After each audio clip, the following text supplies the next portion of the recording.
जोंनि बिटिआरनि फरायसा फरायसुलिफोरखौ बेंगुरा खालामनायनि षड्यन्त्रफोर दं नामा? कृपेश दैमारी जोंनि दाबिफोरखौ नुनानैबो नुयै बायदि आरो खोनानानै खोनायै बायदि जों नुनो मोनदों। बेनिखायनो सम थानायावनो बोखाराबा बेनि फिथाइखौ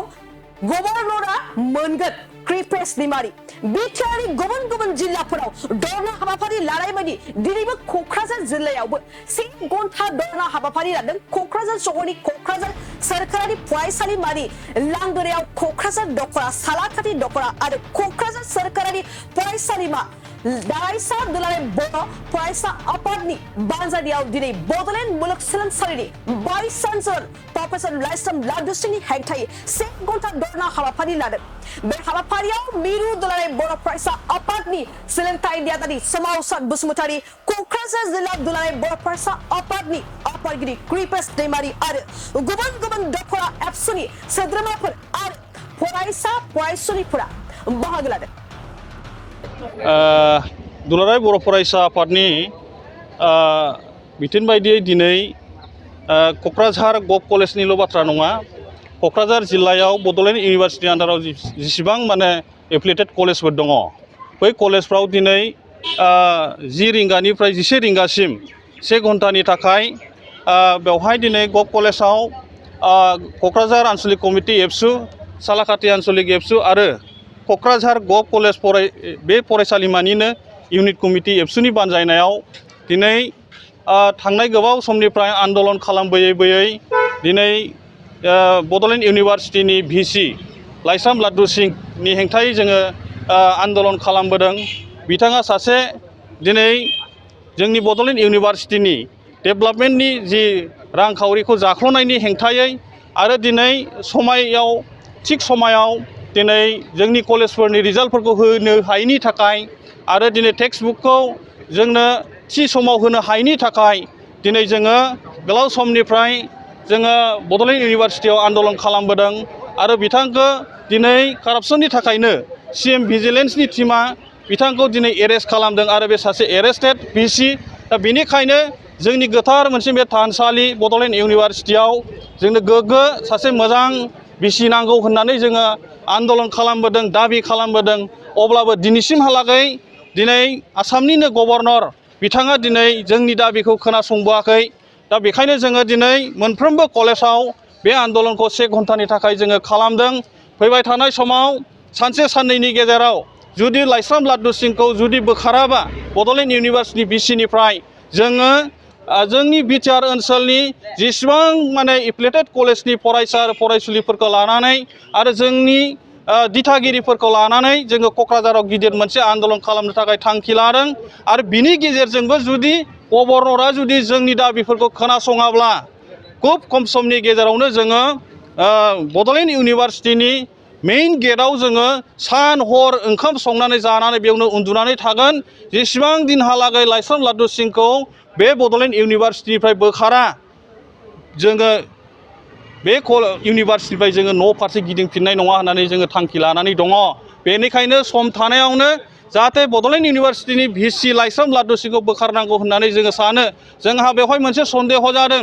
जोंनि बिटिआर ओनसोलनि कलेजनि जोंनि छात्रफोरनि रिजाल्टखौ थिग समायाव होनो हायो गोसो जायोब्ला, नाथाय बिथांमोनहा दिनै बा लाइस्राम लादुसिंआ दिनै जोंनि फरायसाफोरनि रिजाल्टखौ गोबाव सम खालामनानै होयो। टेक्स्ट बुकखौबो जेरैबायदि समाव होनांगौ बेबादि होआ, जोङो बेखौ दिनै नुदों। आरो दिनै जोंनि समायना रमायना बे इउनिभारसिटिनि गासै डेभेलपनि खामानिनिफ्राय बिथाङा रां जाख्ल'नाया बे रोखा जादों। थिगबादि दिनै बे फावखौ जोङो दिन्थिनायखौ नुबाय थादों। बेनिखायनो सम थानायावनो जुदि बोखाराबा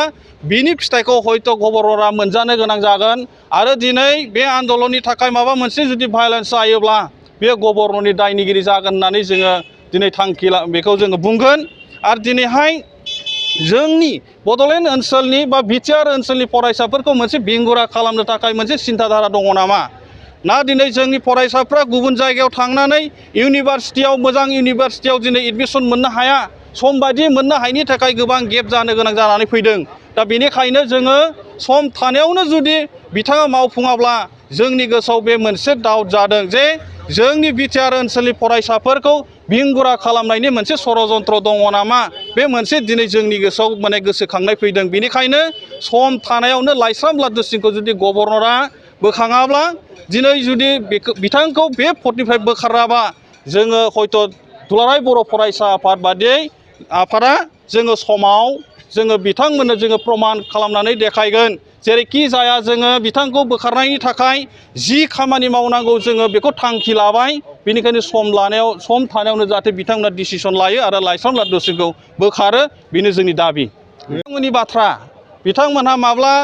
माला जि जोङो नुदों जोंबो नुदों बिथांमोनहा जे बिसि गोदान थिसनसोगोन नाथाय बिनि बिथं दिनै गैया नाथाय बिनि हयथ' रिटायार टाइमसिमहालागै बिथांमोनहा बे सार्कुलारखौबो लानानै हयथ' दिनै बे जजा खालामगासिनो दङ नाथाय बै समसिमहालागै लाइस्राम लादु सिंहखौनो लानानै थांनायनि सिन्थाधाराया थागोन बिथांमोनहा नाथाय जोङो बे समखौबो जोङो नेनो हाया दिनै जोङो जे दाबि खालामदों दिनैनो बिथांखौ बोखारनांगौ होननानैसो जोङो बुंगोन आरो बिथांखौ बोखारनांगौ नाथाय बेबादि मोनसे फाव देखायनानै गोलाव समसिम लांनानै बिथांखौनो बिसि हिसाबै बाहाय सामलायनो होनो थाखाय बिथांमोना जुदि सिद्धान्त लादोंबा बे जोंनि थाखाय गनायथाव जानाय नङा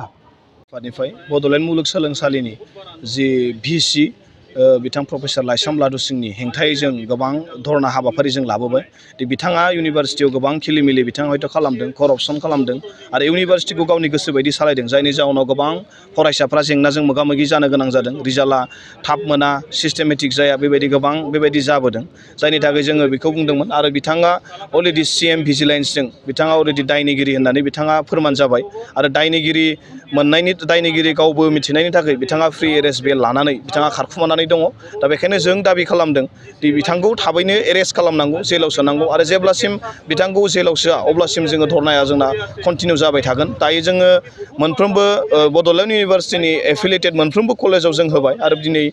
उदालगुरि चिरां बाक्सा तामुलपुर गासैबो जिल्लायाव होबाय दिनै क'क्राझार जिल्लायाव जोङो दिनै होदों दा बेखायनो जोङो दाबि बेखायनो खालामबाय थादों बिथांखौ माने थाबैनो एरेस्ट खालामनांगौ आरो जेब्लासिम एरेस्ट खालामा अब्लासिम जोंनि आन्दलना सोलिबाय थागोन जों नुनो मोन्दों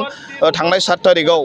बड'लेण्ड इउनिभारसिटिनि भिसिनि बिजाथिनि थाखाय मोनसे गोदानै फोसावदों जों बेखौ बरायदों नाथाय बे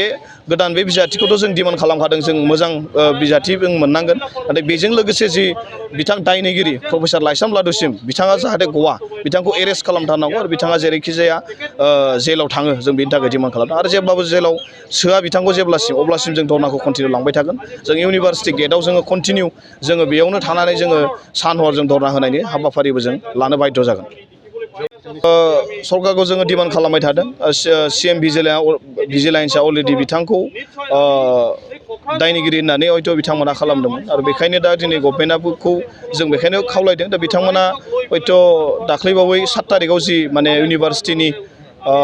भिसिनि गोदानै बिजाथिनि थाखाय मोनसे फोसावलायबो बिथांमोना होबाय बे मोनसे जोंनि डिमान्डआ मोनसे जाबाय थादों एबार जोंहा नैबे बिथांखौ एरेस्ट खालामनांगौ बेखौ जों गभर्नमेन्टआव डिमान्ड खालामबावदों आरो आसा खालामदों बे थाबैनो जाफुंगोन बड'लेण्ड इउनिभारसिटिनि गोदान भिसिखौ जों बेखौनो गारजादों मानो होनबा बड'लेण्ड इउनिभारसिटिया जोंनि बर'फोरनि थाखाय मोनसे थैजों सोमोन्दो थानाय मोनसे बियो मोनसे फसंथान आरो बेयाव जोंनि बर' बांसिन फरायसाफ्रानो बेयाव फरायो आरो बेयाव गोबां फरायसाफोर हयथ' दङ जोंनि फरायसाफ्रा गोजानाव थांनो हायैफ्रा बेयाव फरायो बेखायनो जों लुबैदों बड'लेण्ड इउनिभारसिटिया जाहाथे जोंनि फरायसाफोरनि थाखाय मोजां जायो जोंनि एरियानि थाखाय मोजां जायो जाहाथे बेयाव नांगौ समाव रिजाल्टआ मोजां जाहाथे मोनो बेबायदि आरो बयजोंबो फरायसाफोरनि थाखाय मावनो हानाय आरो जोंनि थासारिजोंखौ बुजिनाय मोजां सासे बेबायदि बिजाथि जाहाथे जों मोनो बेखौ जेब्लाबो जों हास्थायो चिराङाव सावस्रि सिबिथायनि थाखाय मोनसे मोजां फाहामथायनि राहाखौ लानानै फैदों SD क्लिनिकआ आथिखालाव सुबुंनि देहायाव नुजाथिबाय थानाय डायबिटिस बेरामनि थाखाय मोजां फाहामथाय होयो SD क्लिनिकआ चिरां जिल्लानि SBI काजलगाव ब्रान्चनि लांगोनायाव फसंनाय SD क्लिनिकआव डायबिटिस बेरामनि अनगायैबो फाहामथाय होबावगोन लिभारनि जेंना आरो माखासे सरासनस्रा बेमारफोर बे SD क्लिनिकआव डायबिटिस बेरामनि फाहामथायखौ होगोन जर'खा फाहामगिरि डक्टर समिक देबा नोंथांमोना फुं आरो मोनाबिलि समावबो बे क्लिनिकआव फाहामथाय लानो हागोन डक्टर लेबरेटरि मुलि ECG सिबिथायनि खाबुफोरखौ बे SD क्लिनिकआव मोनजोबगोन जुदि SD क्लिनिकआव रायजो राजाफ्रा गाव गावनि देहायारि जेंनाखौ फाहामथाय लानोबा नैबे मबाइल नम्बर 7002293924 एबा 9954687226 आव थोंजों मुं थिसननो हागोन।